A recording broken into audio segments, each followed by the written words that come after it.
É aqui que fica o IDEA, Instituto de Defesa dos Direitos Humanos, e é aqui que eu trabalho. Vamos lá?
Meu nome é Elon, eu tenho 28 anos e sou nascido próximo de Curitiba, em Almirante Tamandaré.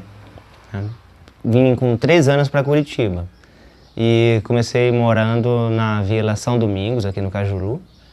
E depois de uns 10 anos que eu estava no Cajuru, vim morar nessa região aqui, que é a Vila Rena.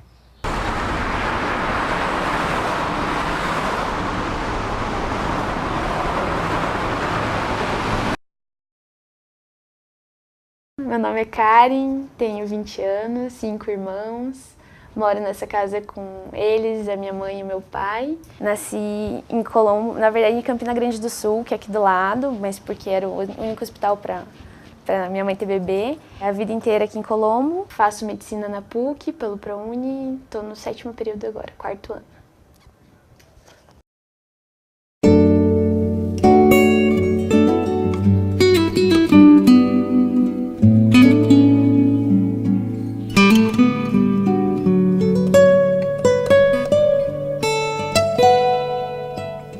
Falar da gente é foda, né? Pode falar palavrão? Pô, é um ponto... Eu preciso saber disso. Não sei muito o que... Cara, é muito difícil falar de mim, eu não consigo falar de mim. Tive uma mãe muito guerreira, é nela que eu me espelho. Pô, sei lá, desde criança, ela sempre lutou pra criar a gente, sempre admirei muito isso nela. Sei lá, meu pai de sangue, ele nunca viveu com a gente, tipo assim, as poucas vezes que eu via ele, assim, ele tava bêbado. Isso marcou bastante também na minha infância. Eu já tive meu padrasto considera ele como se fosse um pai pra mim. Sempre deu maior força pra minha mãe, sempre tentou, tipo, dar o melhor dele pra gente, mesmo a gente não sendo filho dele de sangue. A gente brigava várias vezes, mas é isso, sempre considero ele como meu pai. Eu tive uma fase da minha vida que eu fui muito, como é que eu posso dizer, muito isolada do mundo, assim, eu vivia num mundinho falso, totalmente deprimida, sabe? Minha vida era ficar em casa, eu não tinha autoestima nenhuma, pra falar bem a verdade. Isso mais ou menos dos meus 13 aos meus 15 anos, não, 14 anos, assim, eu fui assim. Eu meio que tinha medo, assim, de uma vida social. Tinha medo do que as pessoas pudessem dizer pra mim, de que forma que elas iam me atingir, de que maneira que eu ia levar isso pra mim, sabe? Tinha muito medo disso. Depois eu comecei a frequentar o grupo de jovens. Só que mesmo assim eu não levava nada do que eu aprendia lá, sabe? Eu ia lá, eu escutava um monte de coisa e pra mim não fazia sentido, sabe? Tipo, pô, legal, não bebe, não fuma. Daí eu saía de lá e ia fazer o quê? Beber e fumar. Não entrava na minha cabeça. Daí foi passando o tempo e eu fui vendo que aquilo estava me fazendo mal. Eu vi muita coisa acontecer, vi muita gente se dar mal. Daí eu parei de ir no grupo de jovens. Fiquei 3 meses fora. Daí eu voltei de novo. Só que quando eu voltei a toda, né? Pô, eu fumava, antes eu parei de fumar, eu não bebia também, não parei de beber. Daí eu comecei a me dedicar mais pelo grupo de jovens para falar sobre drogas, falar sobre sexualidade, falar sobre cultura, falar sempre por coisas que eu achava interessante. Daí eu comecei a expor minha opinião, falar o que eu pensava. Eu já não ficava mais quieta quando alguém falava alguma coisa pra mim. Eu comecei a questionar tudo. Daí eu comecei a ir por ideia. Eu cheguei lá, puta que saco, cara. A gente vai ter que ficar aqui dentro dessa sala, ficar estudando esse cara, falar o dia inteiro. Eu não vi a hora de ir embora. Daí eu voltei embora. Daí eu não queria mais voltar lá. Só que daí um dos meninos de lá, o dia, falou, vamos voltar, Cacá, vamos ver como que é lá, não sei o que. Daí eu voltei. Ele sentou assim na nossa frente e, nossa, cara, não parecia que eu tava falando com um educador, parecia que eu tava falando com um amigo meu. E hoje, assim, sei lá, se eu tô mal, se eu tô de bad, se eu tô com algum problema, o lugar, meu porto seguro, cara, sei lá, não é aqui em casa, até porque minha mãe não mora mais aqui, né? Minha mãe foi embora e eu optei por ficar aqui. É o projeto, cara.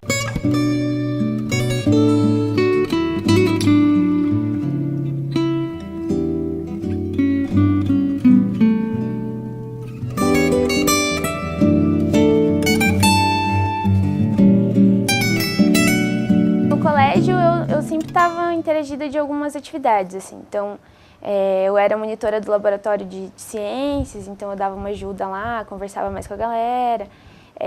Participei do Grêmio Estudantil uma época, organizei um campeonato de skate lá no colégio, e daí eu tive a oportunidade de participar do Arte da Paz, um dos projetos sociais. Assim. E daí lá eu tive uma boa noção assim, foi uma iniciação política, na verdade, assim, de algumas ideias para solidificar alguns ideais de vida que eu já tinha. E daí, a partir disso, eu comecei a focar mais a minha vida no que eu queria, no que eu podia fazer para melhorar a minha realidade e a realidade de outras pessoas. Tem famílias a 2 quadras da minha que têm necessidades iguais às que eu encontrei lá no Piauí, quando eu fui fazer o Projeto Rondô. Então, em geral, a situação aqui está melhor, mas tem criminalidade, tem tráfico de drogas na esquina da minha casa, tem jovens envolvidos com droga com 12 anos, 13 anos, meninos que eu conheço, que o meu irmão estuda junto. Então tem uma carência muito grande de propostas e opções para os jovens aqui, eu sinto que tem. É uma falha do sistema mesmo, que é negligenciado em geral, em toda parte. A preocupação básica é sobreviver hoje. Então se eles tiverem comida para hoje, tá ótimo, eles não vão brigar com a prefeitura porque não tem coleta de lixo na rua deles. Então, a partir do momento que a educação se torne prioridade, que as pessoas possam se preocupar com problemas maiores, mais importantes, a coisa vai para frente. Mas, no geral, é isso. As pessoas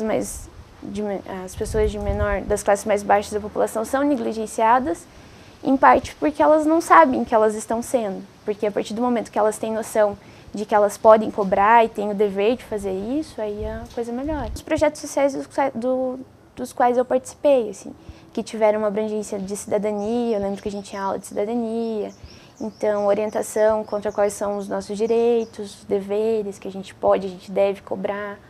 Então, em parte, essa minha visão e esse conhecimento que eu tenho, assim, que eu sei que os outros deveriam ter, é por conta disso. Assim. E depois do projeto, eu passei a ser uma pessoa mais crítica, passei a me enxergar como parte da sociedade mesmo, tendo os meus direitos, comecei a me enxergar como cidadã, que embora eu ainda fosse bem mais nova, eu pagava meus impostos, meus pais pagam os deles. Então acho que antes do projeto, eu era uma pessoa bem menos integrada na sociedade. A principal função foi me fazer com que eu me enxergasse como cidadã mesmo, como parte integrante da sociedade, não à margem dela.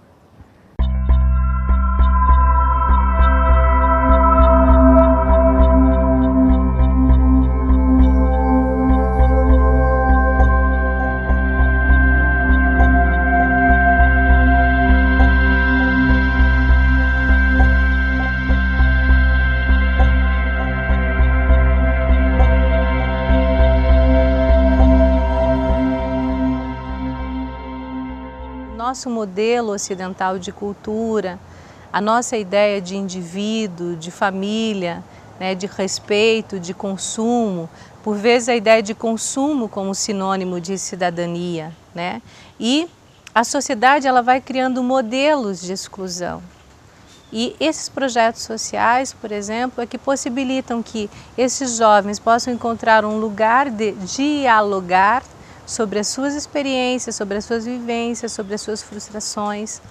Também podem alcançar um espaço de empoderamento político, para que esses possam se transformar como agentes de grandes transformações políticas ou de transformações cotidianas na sua casa. A sua relação de respeito com a mãe, ou com a tia, com a avó, com o irmão, ou com a sua higiene pessoal, com o valor da diversidade, com o meio ambiente. Em geral, os projetos sociais, que por vezes pode ter um foco, acabam trabalhando com outras características de atuações e de análise sobre a sociedade. Então veja, nós temos um modelo de sociedade que ela é excludente, que cada vez mais vai criando modelos de exclusão.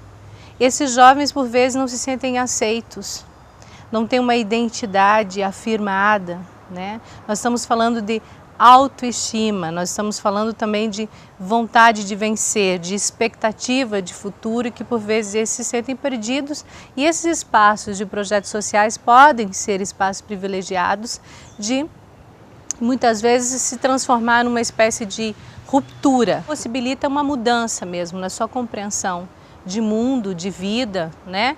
E aí de várias características, eu posso falar de percepção, mudança na vida familiar, educacional, enquanto ser humano, socioeconômico, né? Que alguns que passam por projetos sociais conseguem uma ascensão social e econômica considerada muito louvável para a sua trajetória de vida, ou seja, que antes eram muito pobres, com baixo grau de escolaridade, cuja família também nunca teve mobilidade social, e que consegue, a partir de uma ação, de um projeto, provocar um impacto de tal modo que esses possa ser incluído na universidade, num curso de grande status, né? Ou mesmo uma ascensão social e econômica no mundo do trabalho. Bom, esse é meu trabalho. Então eu sou consultor ótico.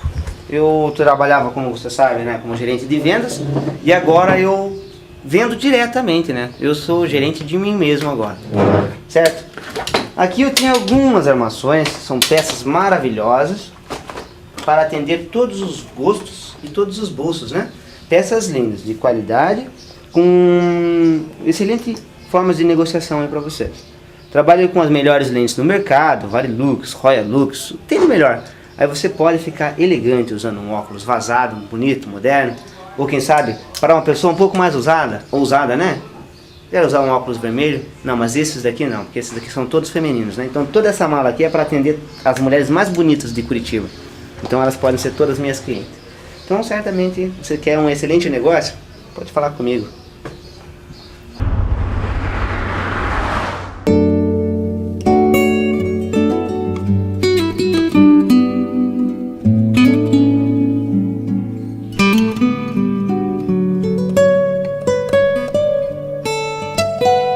Basicamente, eu tenho uma divisão da minha vida de antes de conhecer um projeto social e depois, porque ali eu conheci uma forma de enfrentar as minhas adversidades, de continuar vivendo e de lutar pelos meus objetivos. Tivemos um trabalho intensivo em cima de inclusão social e eu enxergava o mundo com uma fronteira muito limitada.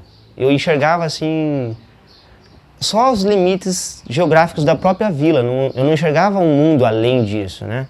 Eu sempre fui muito concentrado aqui dentro. E depois que eu fui participar desses cursos, eu tive as minhas mentes abertas, assim, a minha mente aberta, consegui realmente enxergar o que tem lá na frente, perceber que as oportunidades do mundo eram para mim também. E aí, beleza? Essa aqui é a minha casa, ó. Essa aqui é a minha casa.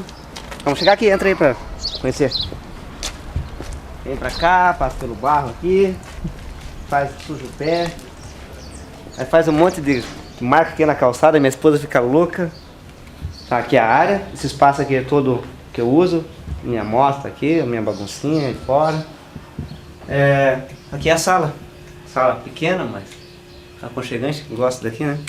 Beleza? Opa! Aqui é a cozinha. Tem esse balcão, faz parte da mesa, aqui eu guardo minhas parafernálias de ótica aqui dentro. passo minha roupa aqui, a esposa manda eu passar, eu tenho que passar, né? Só eu que passo. Aqui. Esse é o quarto da Chayane, ó. O quarto da Chayane, todas as coisas dela, os ursinhos. A baguncinha dela tá aqui. Vou bater aqui. Ó, aquela é minha esposa. Ó. Minha esposa tá trabalhando. Ai, Esse daqui é meu violão que eu adoro tocar, mas tá sem corda. Dá uma olhada aqui, que maldade, ó. Sem corda. Mas já tá ali, vamos comprar. Vamos dar um jeito de colocar. Essa é minha baby, ó. Oi, neném. Ó, tá escutando música, meu vídeo. Sabe ficar de pé já? Deixa eu pegar ela pra você ver. Vem, vem, vem. Ai, que beleza! Olha que coisa mais linda! E eu falo assim, ó, meu nome é Isabelle, só um pouquinho, vamos pegar meu bebezinho bem bonitinho. Fala assim, ó, meu nome é Isabelle, eu tenho 6 meses, eu sou das muito belezulas mesmo do papai, né? Será que ela fala alguma coisa? Vamos beliscar para ver se fala. A população que mais vitima e a que mais é vítima é a população jovem.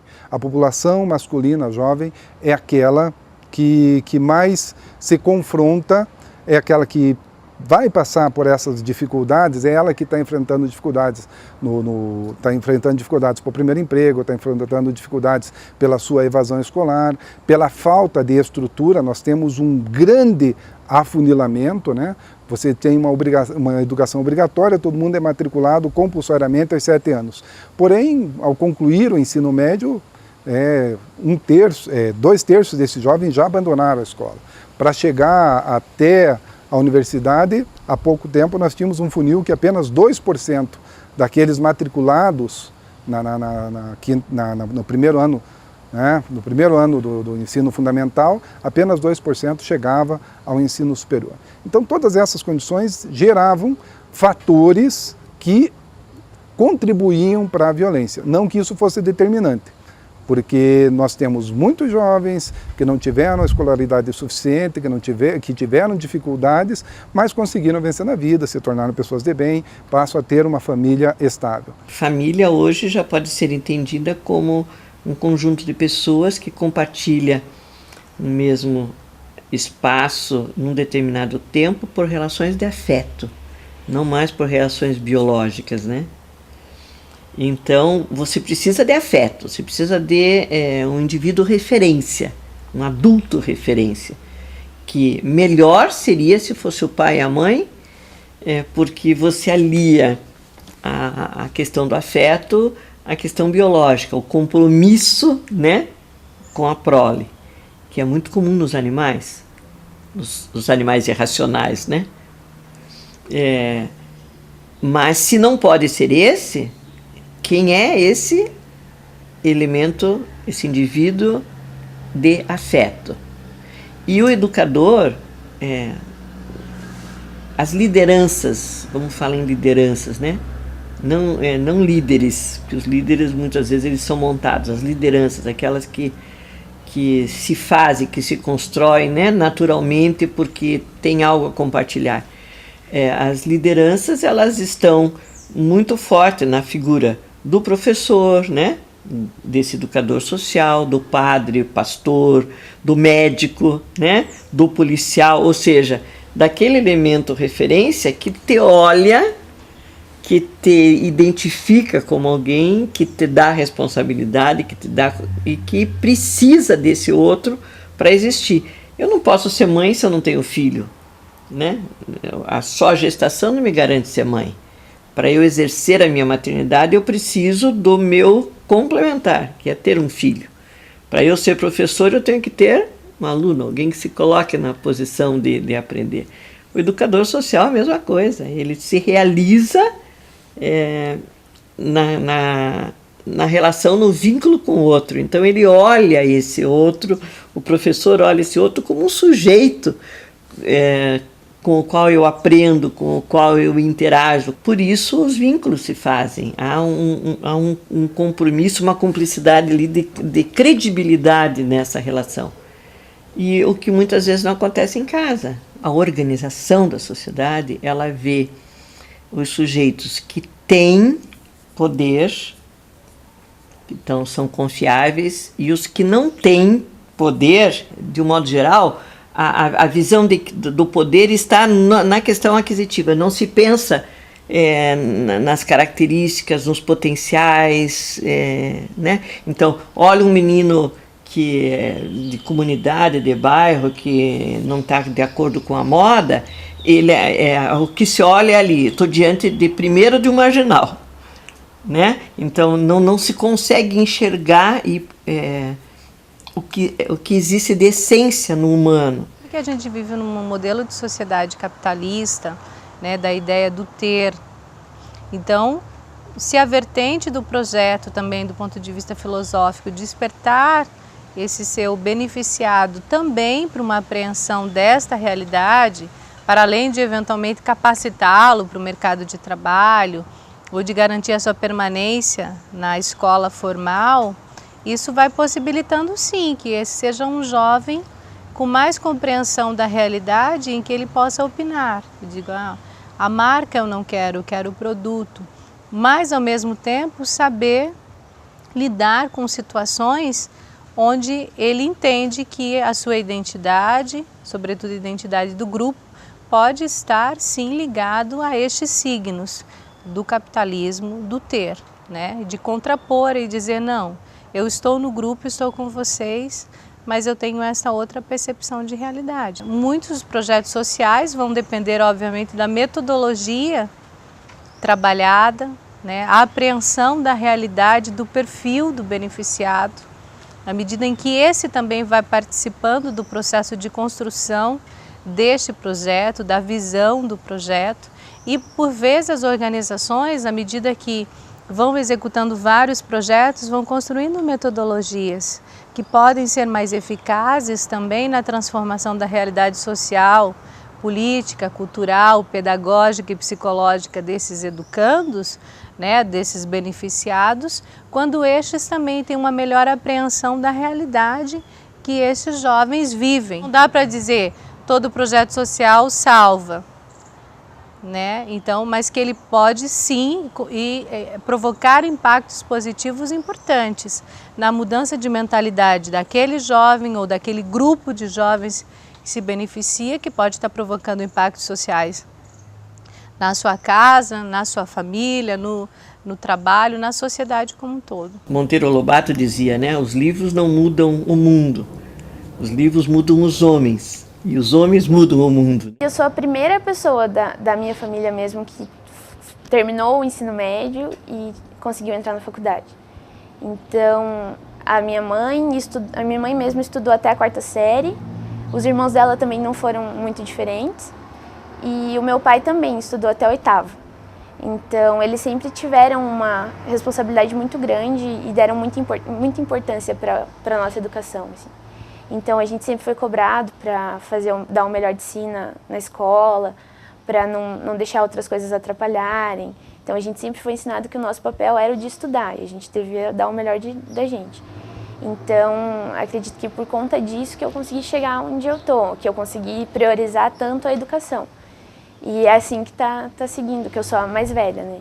Então, assim que as coisas estão seguindo aqui em casa. Minhas irmãs agora estão no 2º ano do ensino médio. E elas também têm como visão prioritária a educação.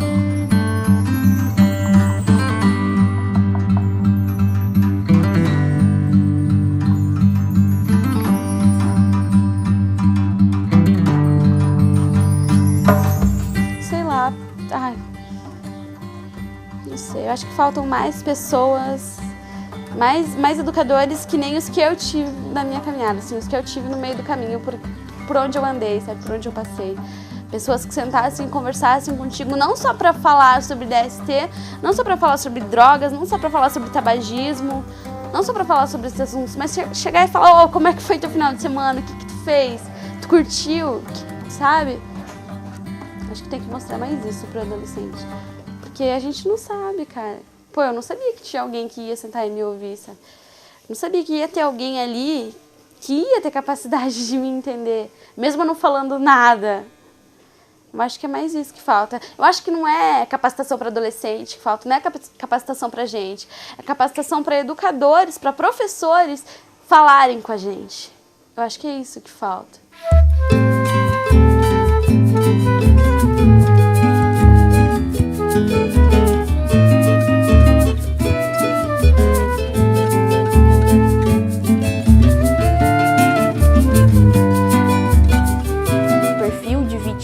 Trauma no mundo inteiro, não só aqui no Brasil, é de jovens em idade produtiva que deviam estar trabalhando, estudando, produzindo, fazendo ciência, ajudando com que as coisas melhorassem. E essas pessoas, na pior das hipóteses, estão morrendo ou ficando debilitadas para o resto da vida. Então, é um número alarmante, assim, é estatística de guerra. Assim. É como se todo ano acontecesse uma guerra grande que ninguém notifica, assim. Então, como são 2 por dia, não são 100 no mesmo dia, como quando cai um avião, ninguém dá importância. É a grande doença do século, assim. E em partes por conta de descaso, de poder público, de governante. Então, aonde o governo falha, tem que ter alguém que faça. É essa a função dos projetos sociais. Então, eles que tiram as pessoas, os jovens do tráfico, eles que ajudam com que eles não se envolvam com esse tipo de coisa, eles que dão a oportunidade que o poder público não pode dar. Então, a escola, em vez de ajudar, às vezes acaba se tornando ponto de tráfico. Então, tem que ter alguém que olhe por essas pessoas, e é essa a função dos projetos sociais. E eu acredito que eu, hoje, de verdade, assim, se eu não tivesse me envolvido, o quanto eu me envolvi, se eu não tivesse tido as oportunidades que eu tive por meio dos projetos sociais, hoje eu seria, assim, no mínimo, mãe solteira. No mínimo. De verdade. As pessoas com quem eu me envolvi da época de escola e que não se envolveram tanto quanto eu, hoje estão em situações bem piores, assim.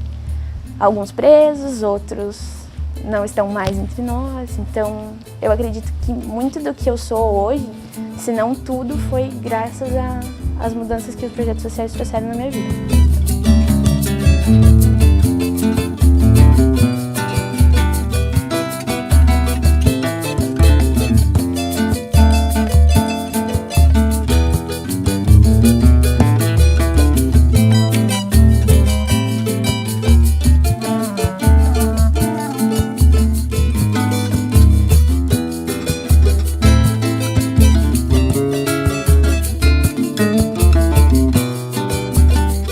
Muitos amigos meus morreram.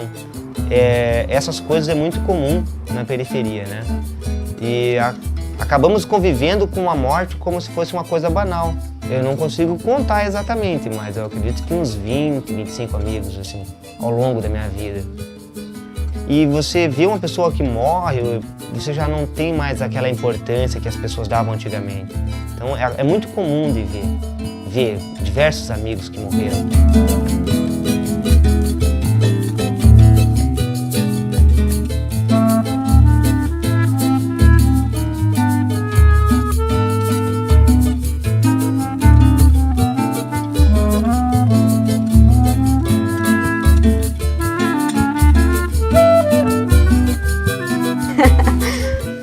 Sei lá, meu é totalmente diferente, porque aqui onde eu moro, né, sei lá, totalmente sem futuro, tá ligado? Totalmente sem futuro mesmo. Falta de perspectiva de vida. A pessoa não enxerga nada mais, é aquilo que eu falei pra ti, que a limitação que a pessoa olha, ela só consegue fazer uma ideia da vida em cima do que ela tá vendo. Ela vive na violência, ela vê violência, certo? E ela não vê nada mais além disso. Nesse tempo que eu ficava na rua, geralmente eu ficava não fazendo nada, ou eu ia pra escola à tarde, mesmo eu não tendo que estudar pra fazer bagunça, ou eu sentava na esquina e tomava um tubão, fumava um baseado. Sério, era bem assim mesmo. Ficava o dia inteiro fazendo bosta mesmo, eu chegava em casa mal, já bêbada, e dormia pra ir pra escola. E ia pra escola fazer bagunça, não passava de ano, não. Não tava nem aí com lição nenhuma. Então, as pessoas elas têm uma visão muito limitada da vida.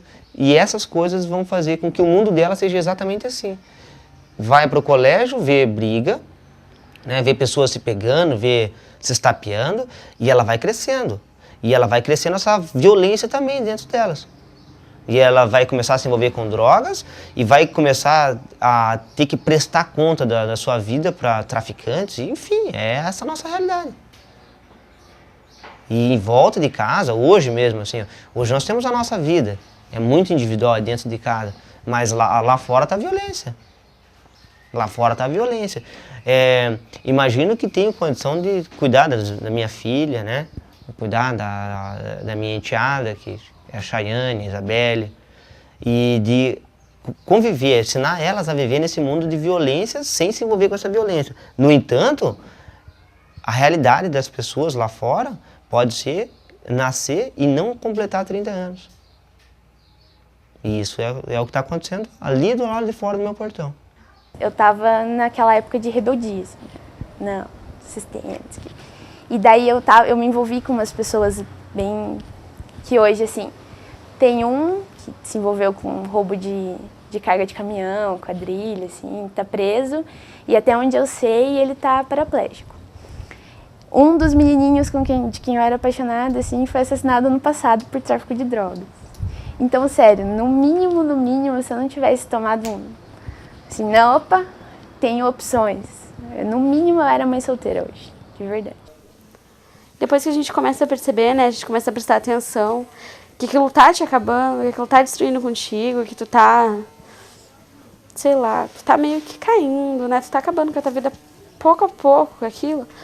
Se toca, né, pô, isso não tá me fazendo bem. E foi nos projetos, nas ações que eu participei que eu vi que aquilo não tava me fazendo bem. Eu parei de estudar esse ano, mas eu sinto uma falta do caralho da escola, sinto uma vontade imensa de estudar. Eu não lia nada. Hoje, pô, eu amo ler, cara, qualquer coisa. Ainda mais quando é alguma coisa educativa, tipo, sabe esses livrinhos infantil educativo? Eu amo ler isso, cara. Não achava a mínima graça antes. Gosto de ver jornal com um olhar, assim, crítico, sabe? Gosto de questionar o porquê. Eu morro de vontade de fazer um monte de curso, aprender um monte de coisa nova. Dos 6 aos 16 anos, o jovem não pode trabalhar. Ele tem que estudar. Isso é fruto de lei. Portanto, nesse período, ele tem que pelo menos passar o período integral na escola. E isso não tem sido proporcionado.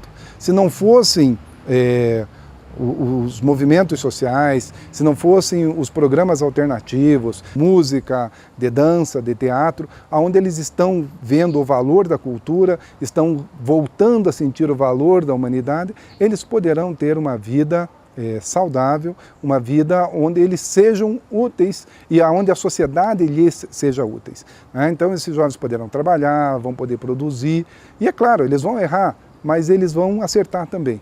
Quando você não tem, você não se preocupa com o seu conhecimento, as coisas que você tem dentro de você, assim, a sua cultura, o seu caráter, de construir esse tipo de bem, de ter a sua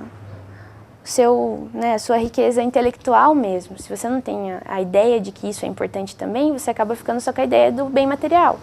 E para conseguir o bem material, você acaba sendo capaz de fazer qualquer coisa. Então, você roubar uma pessoa para comprar um tênis, você não vai ver como errado, porque para você isso quer ter o tênis. Você vai ser aquilo que você mostra que você tem. Então, acho que é um pouco também da cultura mesmo. Se fosse cultura falar 5 línguas, se fosse legal, se as pessoas aqui vissem que é legal falar 5 línguas e não ter 5 tênis de marcas diferentes, talvez as pessoas se envolvessem, buscassem mais oportunidade dentro de aprender uma coisa nova, uma cultura nova, e não só trabalhar de noite para comprar um tênis novo. Eu acho que eu sou uma pessoa privilegiada, apesar de tudo, porque eu consegui uma vaga numa escola, uma faculdade particular, inclusive, e diferente de praticamente todos os meus amigos, assim. Então, embora a gente tenha trilhado quase os mesmos caminhos juntos, eu considero que eu tenha sido privilegiada e tenho tido uma sorte bem grande de poder estar onde eu estou e ter acesso ao conhecimento que eu tenho.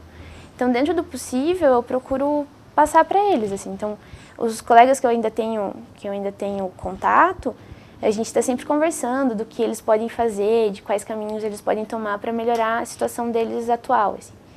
Mas eu me considero bem privilegiada no meio onde eu tô, assim. Nem todo mundo aqui teve essa oportunidade. E às vezes não foi nem porque não correu atrás, que eu sei de gente que corre atrás até agora e não conseguiu ainda. Quando a gente analisa jovens de faixas etárias diferentes, mas também de regiões geográficas diferentes, de classes sociais, o pertencimento racial, né, o histórico da família, a qualidade da educação que esse teve, né, de que esse beneficiado pode estar interferindo, né, na forma de enxergar a realidade, mas de ter expectativa positiva sobre a sua vida e o seu futuro. Então, por exemplo, jovens negros podem ter expectativas diferenciadas de inserção no mercado de trabalho do que jovens brancos na mesma situação socioeconômica. Esse jovem negro, ele não tem muito em quem se mirar, né? E, ao mesmo tempo, quando ele olha o entorno da sua família, as profissões que os seus parentes, tios, pais e mães têm, a expectativa dele pode ser quando do jovem branco pode ser outro. Há uma série de fatores que interferem, mas ao mesmo tempo uma boa metodologia de um projeto social pode estar oferecendo oportunidades para que esse jovem olhe e diga: este é o caminho que eu posso optar, que eu quero. Então eu também posso ser médico? Sim, você também pode.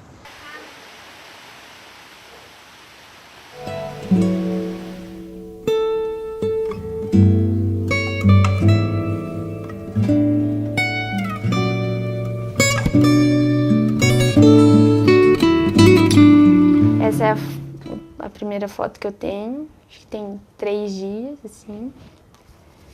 Aí eu com a minha avó, que, como eu falei, minha mãe foi mãe solteira, daí quem cuidava de mim para ela conseguir fazer as correrias dela, trabalhar e tudo era minha avó. Então essa é minha avó. Aí aqui uma fotinha minha com a minha mãe no aniversário de 1 ano.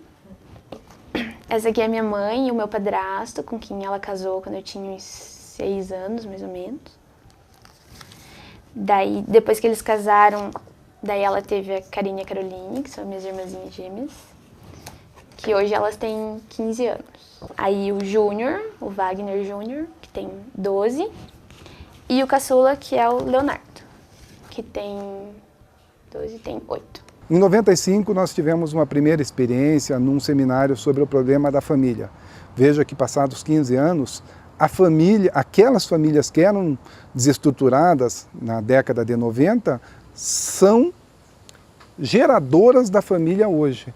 Então, o problema que tinha em 95 se repete agora com o agravante de que a avó está criando o neto da filha que foi mãe solteira, do filho que foi pai solteiro.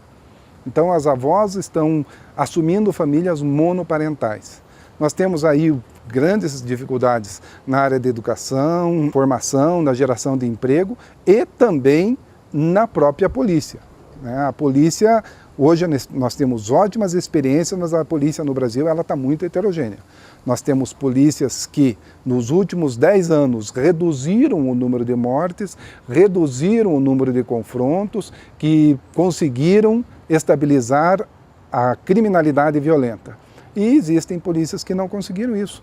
Então isso tem a ver com políticas públicas, tem a ver com a condição do Brasil e não exclusivamente com a atuação da polícia. Falar do jovem e de situações de resiliência podem estar motivadas, sim, pelo contexto familiar em que este está submetido e da qualidade da educação que recebe, ou seja, a escola e família podem ser componentes importantes, mas que esse jovem, mesmo reconhecendo na escola um espaço desafiador de permanência para quem eventualmente trabalha durante o dia e vai para a aula à noite, a partir seja do histórico de família, que pode ser uma grande ruptura, e dizer, meu tio conseguiu, também vou conseguir, eu vou permanecer na escola, eu vou estudar, eu vou procurar ajuda, né? Então são vários os fatores. Ir para um projeto social por quê? As pessoas elas não acham que estão precisando, esse que é o grande problema.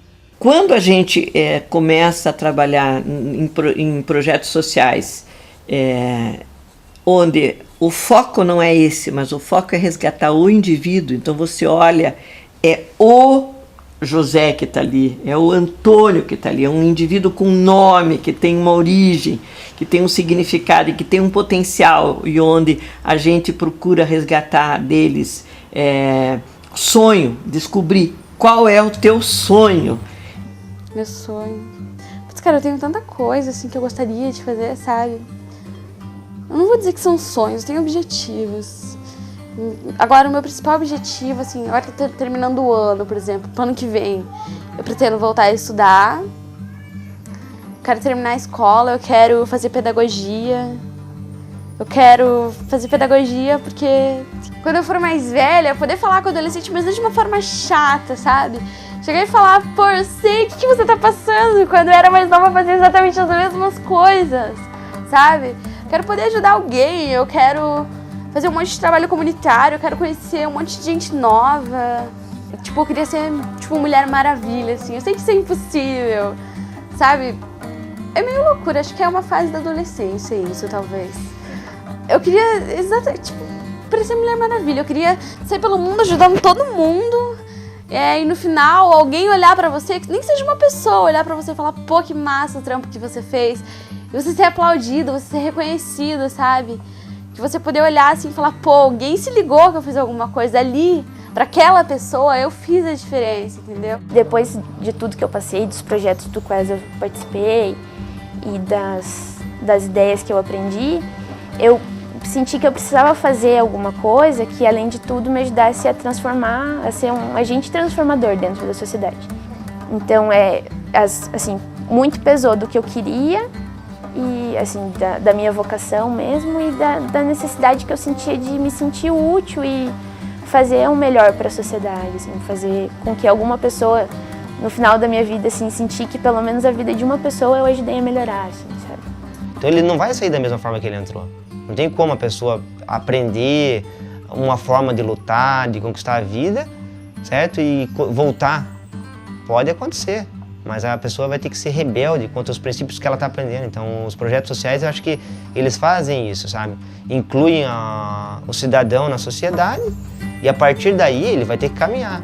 Esse momento de ruptura, é dizer, a vontade de permanecer e de querer estar naquele espaço onde ele imaginava no passado não poder estar. Então, ou seja, é um lugar que eu quero estar e eu vou lutar para isso. Os projetos sociais são fundamentais para que ajudem os jovens na sua resiliência. Os jovens estão nessas condições, eles precisam dos projetos sociais que serão complementares à educação. Nós temos uma desigualdade nesse Brasil muito grande. Os projetos sociais precisam de políticas e não de barganhas, né? Eles têm metas, eles têm seu foco. Eles precisam de políticas que garantam que eles executem as suas metas. Eles dão a oportunidade da juventude se olhar e se descobrir como sujeitos de direitos e de deveres e que têm talentos e que são capazes de fazer e que são protagonistas. O que todo mundo quer quando vive nas condições que eu vivi sempre, eu acho que é melhorar de vida, né? Então, primeiro eu quero ter uma vida boa, dar uma vida boa para os meus pais, que já batalharam tanto para proporcionar isso para mim e para os meus irmãos. E assim, concomitantemente com isso, poder fazer o bem para as pessoas, transformar pelo menos a vida de uma ou duas, se for assim, já valeu a pena. E, assim, trabalhar como uma pessoa útil dentro da comunidade em que eu estou inserida, assim, sendo aqui ou sendo em outro lugar, se eu me mudar. Já que eu nasci aqui, tudo que aconteceu na minha vida foi aqui, eu queria contribuir para o crescimento da cidade em si, para que outras pessoas tenham as oportunidades que eu tive, possam crescer na vida assim como eu estou crescendo e vou crescer. Então, dentro do que eu já posso fazer, eu já divido o que eu sei, dentro do possível eu ajudo. Por exemplo, aqui na rua, se alguém passa mal, eles batem aqui. As meninas, quando ficam grávidas, assim, tipo, teve umas duas que quando foram ter bebê pediram pra ela ver se estava na hora já. Precisamos também mudar o discurso de que tudo acontece por causa da droga. Mesmo que seja, vamos acreditar que fosse. Quais são as políticas sobre drogas que temos? Deveríamos ter inúmeras políticas de prevenção, de redução de danos, de repressão, de tratamento, né? Quer dizer, se todo mundo sabe que é a droga e é ela que está fazendo isso, todo mundo diz isso, cadê as políticas para isso? O fato de não termos as políticas para isso mostra que é mais um discurso para tentar esconder o que efetivamente precisa, que é mexer nessa dinâmica da sociedade, olhando para essa juventude como solução e não como problema.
Da cidade, sozinho, multidão, uma sala de espera, um quadro, um conselho, meu abuso, sigilo, falo da verdade do meu ser. Dentro do mapa me vejo pedindo pro tempo passar, cansado de você não voltar, estou em busca do meu lar. Por favor,